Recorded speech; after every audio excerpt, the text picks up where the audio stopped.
right, once again, good afternoon and aloha, and I'd just like to give a few brief words of welcome before we begin our program. And on behalf of the Hawaii Supreme Court, I'd like to welcome you all here to Iolani Hale, as our building is known. It's been the home of the Hawaii Supreme Court since 1874. During that period of time, as you might imagine, we've had many important and significant events and arguments take place in this building, and I think this one will rank right up there with the best of them and most significant of them. We're so honored to have this event here today and be able to participate in the Intergenerational Climate Justice Moot Court and to honor attorney and professor Tony Oposa. Without further ado, we will begin with the formal convening of the proceeding, and I will hereby convene this panel as President of the International Court of Justice. The General Assembly of the United Nations has requested an advisory opinion from the International Court of Justice, and the question before the Court today is, what is the responsibility under international law of states to address the global climate crisis for the benefit of present and future generations of humankind? The Court has requested that 6 regional intergovernmental organizations furnish information on this question. And we're in receipt of written memorials or briefs from the European Parliament, the Organization of American States, the Organization for Economic Cooperation and Development, the Alliance of Small Island States, the Arab League, and the Association of Southeast Asian Nations. And we'll begin today representing the European Parliament, Leah Lacam. Mr. President, distinguished members of the Court, ladies and gentlemen, good afternoon. My name is Leah Lacam, I am 22 and I am from France. Today, I will talk on behalf of my school, Sciences Po Rennes, of the European Parliament, of the European Future Generations, and of the world future generations. We need to think outside the box. The notion of future generations creates a substantial change in the way law is conceived, comprehended, and applied. It changes the conception of the law as a set of rules that regulate society at a given time to encompass a new reality, long-term effects of human activities. The choices we make today will necessarily have changed the face of words tomorrow. Therefore, we, as the human community, have a moral responsibility to address climate change today in order to contain its scope. It is time to stop thinking in separate fields and start integrating the systemic character of global warming in the way economic activities are conducted, in the government decision-making process, and in the citizens' mentalities. Climate change is a subject of global concern which requires a collective mobilization. Ms. Lacam, I wanted to ask you, so you're proposing the establishment of an international entity to address environmental issues, is that correct? Yeah. That would be a matter of treaty, or would it be something that this court would establish through decision, or through both mechanisms? How do you see that coming into being? I don't think it should be treaties because as we can see, treaties are good, but some countries don't sign them. So here it's a matter of global security, as I said, and I think every country should act in order to preserve the environment, and we don't have a choice. So I think a global entity who will set goals and ensure they are respected would be the best decision, because like that, everybody, even those who don't want to do something, will have to take action. Thank you so much for your argument today. We appreciate it very much. Next, we'll hear from the agent on behalf of the Organization of American States, Mr. Nicholas Pham. Mr. President, distinguished members of the court, dear colleagues, good afternoon. Good afternoon. My name is Nicholas, and together with my co-agent Helena, we will speak on behalf of the Organization of American States concerning future generations' legal interests in relation to the climate crisis. Climate change can be felt in various OAS state members, and its impacts present itself in countless different ways, and hence the organization has an unquestionable interest and willingness to protect the environment and to submit the present advisory opinion. Climate change affects human rights in different ways, and the consequences of climate change lead to death, injuries, and the displacement of individuals and communities because of disasters and events such as tropical cyclones, tornadoes, heat waves, and droughts. The Inter-American Commission has received hundreds of cases related to conflicts over land and water and threats to food sovereignty, which evidence that climate change is a reality that is affecting the enjoyment of human rights in the region. Given the seriousness of the situation being faced and the consequences of inoperative governments when dealing with this issue, this court should take action in considering states liable for impacts related to climate change, but it directly or also taken into consideration activities that the states might have delegated to third parties, since under international law, due diligence must be exercised in order to enforce the established principles. Activities that are potentially harmful to the environment due to climate change effects are in many times within the reach of the state's legal system, and thus a state cannot be excused from taking no action towards the goal of tackling the climate crisis. Therefore, we would like to ask the court to recognize state responsibility towards the global climate crisis for present and future generations, and the principle of common differentiated responsibilities in establishing that. So I would like to ask you a question about human rights. You say that climate change represents a threat to the humankind. Then would it be legitimate to your point of view to recognize now rights to humankind as a whole through time and space, and why? I think that as of right now, it is unequivocal that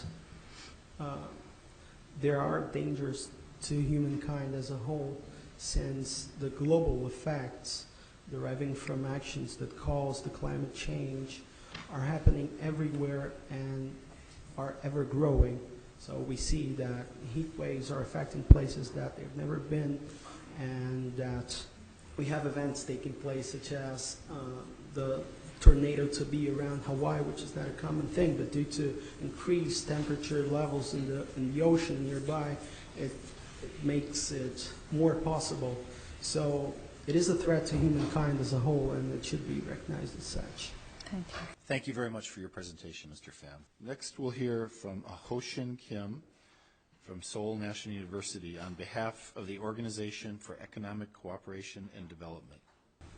Good afternoon, Good Mr. afternoon. President, Your Excellencies, and may it please the Court. My name is Ho-Shin Kim, submitting on behalf of the Organization for Economic Cooperation and Development, the OECD. I would like to submit 2 points. First, we wish to submit the establishment of jurisdiction in this case, although the present request for advisory opinion can be differentiated from presidential requests for advisory opinions. Second, we wish to submit on the premise of jurisdiction and admissibility that while states have an obligation under the UNFCCC and other treaty commitments, its vague character as well as the difficulty to prove attribution makes state responsibility hard to occur. Next, on the issue of Paris Agreement, we wish to submit that contents such as nationally determined contributions have not reached the status of customary international law, since both state practice and opinion jurists have not reached the level of international consensus.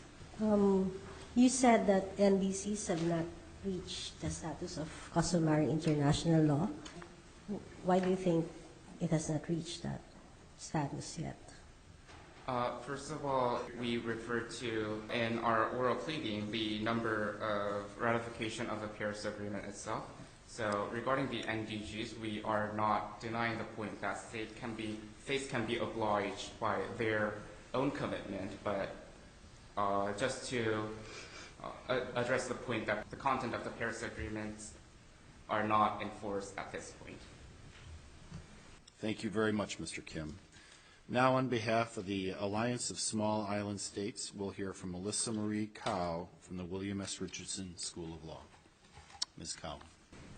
Good afternoon, Mr. President, Good afternoon. Your Excellencies. May it please the Court. My name is Alyssa Marie Cow with my co-counsel, Ariel Kramer.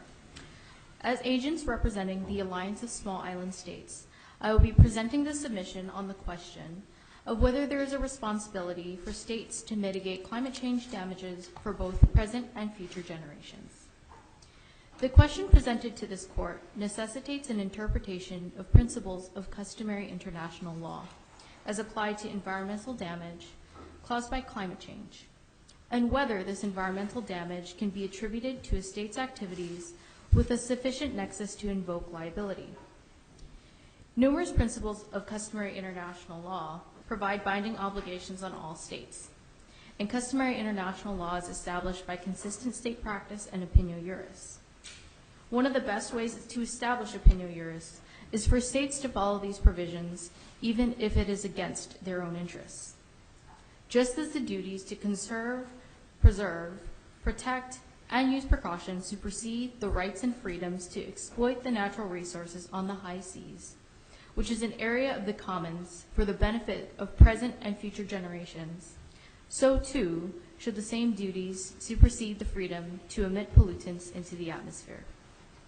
As a result of anthropogenic greenhouse gas emissions, primarily from developed countries, the Alliance of Small Island States members face the threat of irreparable and irreversible losses, as our coasts are particularly vulnerable.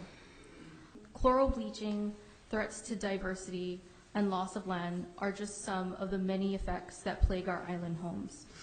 Cumulatively, our members' carbon dioxide emissions are orders of magnitude less than some of the single biggest emitter countries, such as the United States. Our very statehood and lives loom in the balance, and the Alliance of Small Island States urges the International Court of Justice to consider this presentation and this memorial and enforce these obligations upon the international community for the very survival of its people and present and future generations of the world.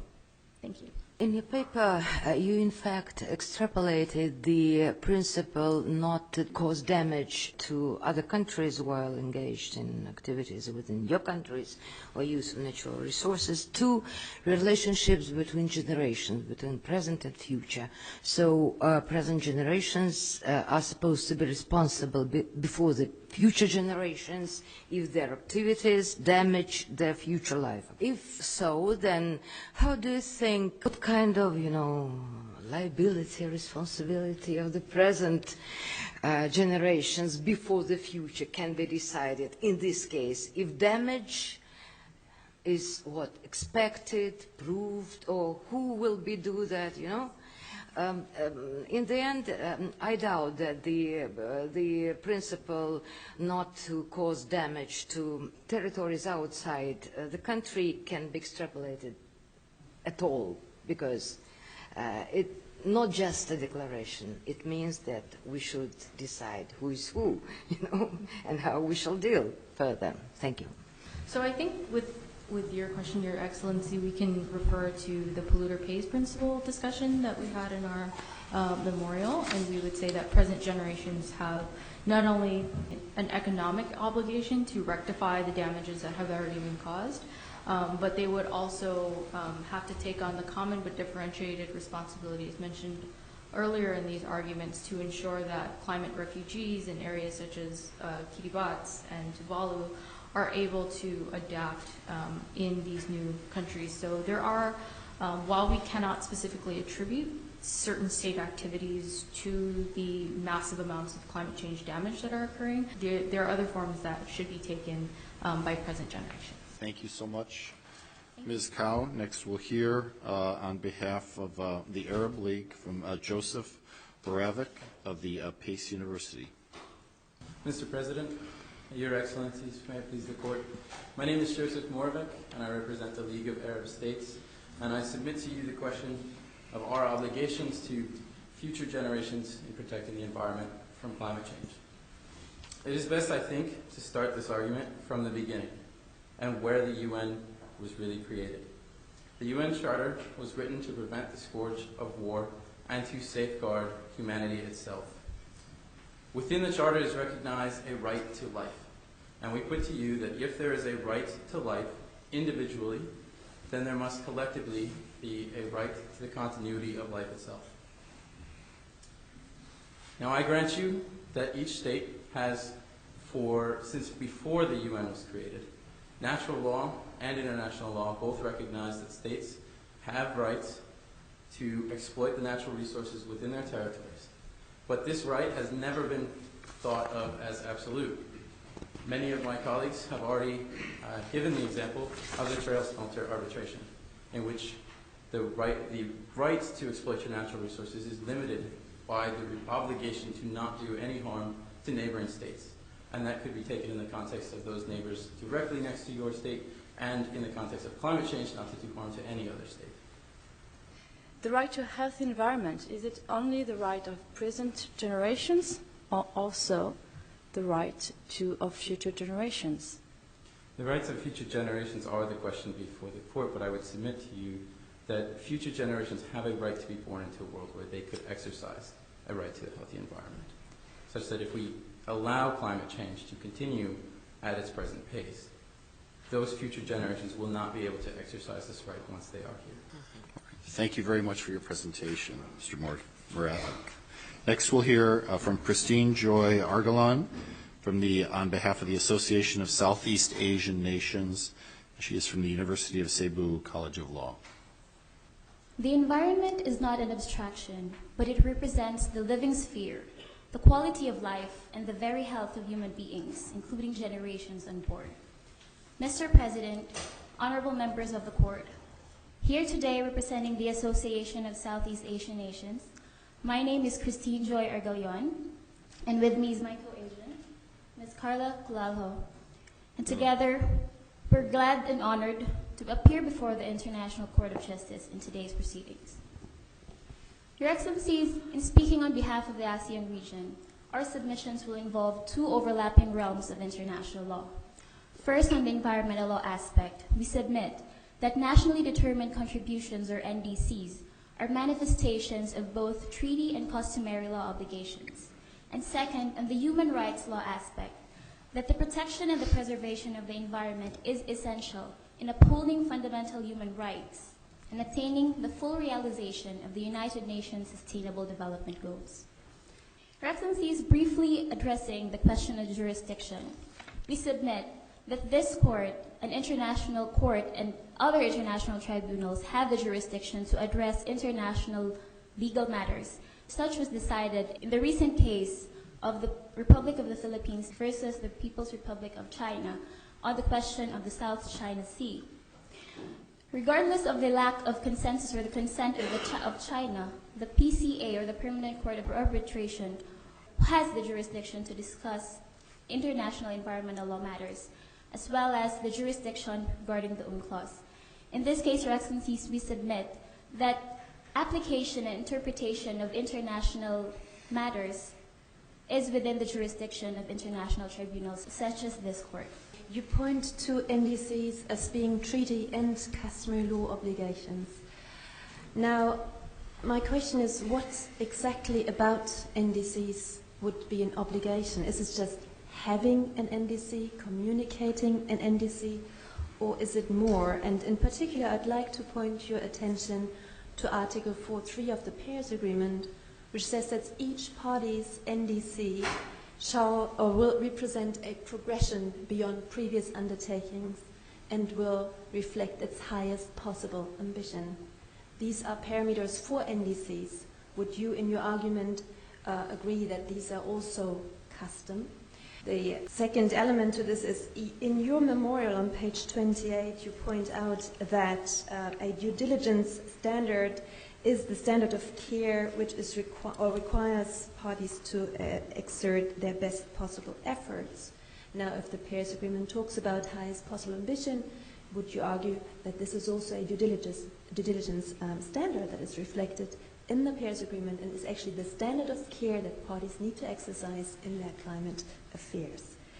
That's the first question. The second question, to your compensation point under Article 8 of the Paris Agreement, in the accompanying decision, I don't have the text in front of me, but I believe it's paragraph 99 or something like this. It says that nothing in Article 8 shall be used as a basis for liability and compensation. How do you see that provision relating to a possible compensation claim under Article 8? Thank you for your question, Your Excellencies. First, addressing your first question, it is our submission that nationally determined contributions manifest the existing treaty obligations of state, as well as existing and recognized customary law obligations. In NDCs, Your Excellencies, these are voluntary commitments, and the voluntary nature of these commitments would necessarily coincide with the national policies of the states and the essential state's interests. And these state interests must be in compliance or must necessarily align with the obligations of states under international law. As to the customary law obligations, Your Excellencies, we submit that since states are allowed to craft their own NDCs, but it must meet the certain standard required by law, they are required to observe precautionary principles in crafting their own NDCs so as not to postpone any measures that would cause serious and irreversible harm. In the same time, Your Excellencies, the due diligence principle can also be applied in the NDCs, in the crafting of the NDCs of a certain state, so that it will not cause further harm to any other state or to impair existing obligations. And lastly, the recognition of the common but differentiated responsibilities, specifically for the ASEAN region, we submit that majority of the member states are developing states, and that the compliance of the obligations are differentiated based on the respective capabilities and circumstances, as well as the vulnerabilities existing in these countries. And that we submit that the proper formula in implementing the nationally determined contributions is for states to act based on their own interests, as well as for the developed states to comply with their obligations to further assist and provide aid for developing states in order for them to comply with their obligation without impairing their own state interests.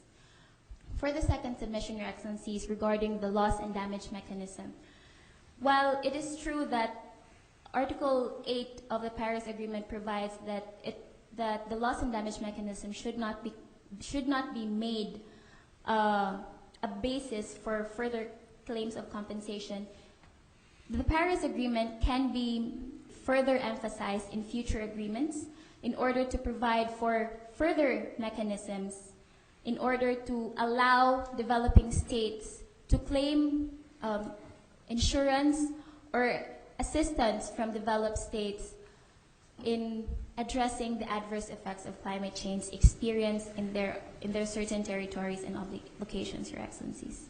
Very well. Thank you very much, Ms. Argalan, for your submission today. Thank you, Your Excellencies. Thank you. Well, that completes our presentations from the 6 law student oralists. The court will not be issuing a decision at this time, as tempted as we might be to do so. We will, as we say here in Hawaii, take this matter under advisement, but on behalf of the members of the court, I want to express our deep appreciation and respect for the 6 oralists and the fellow members of their team. I think as was readily apparent here today, your work was extraordinary. The quality of your research, writing, and oral presentations were just top-notch. And we're so grateful for you here at the Hawaii Supreme Court honoring us with your presence, and want to extend our appreciation to you. So could you all join me in please recognizing our wonderful oralists?